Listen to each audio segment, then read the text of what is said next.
Guys, samahan niyo ako magdilig. Nandito po ako ngayon sa bukid namin ito. Bagong fish cages.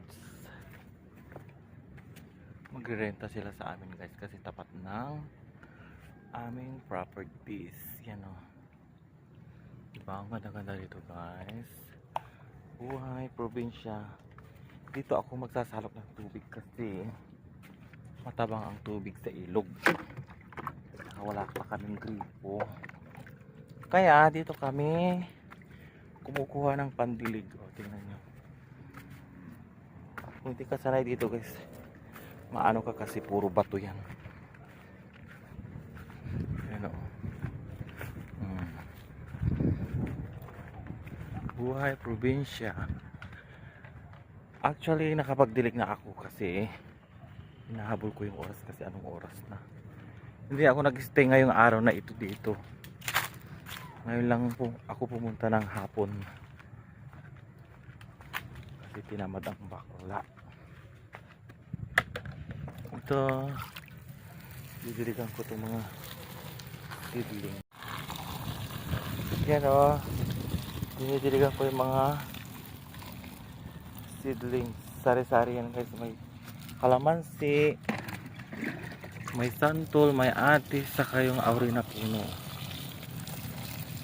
Pag di mo nadiligan na isang araw, Diyos ko, tuyo na. Kawawa yung mga halaman. Ito o, kalamansi. Diba?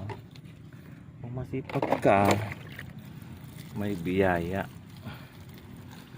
Buhay, buhay, bukid.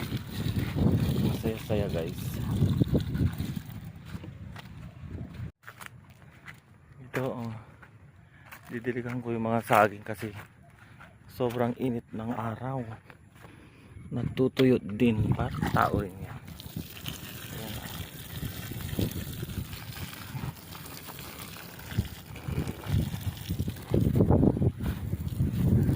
Ito lakata,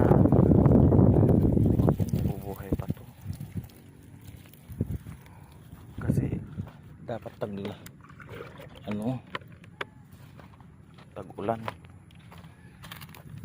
Ito oh, miracle fruit.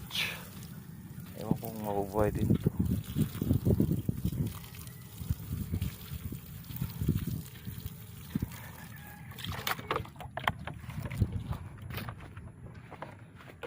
Ay, ko.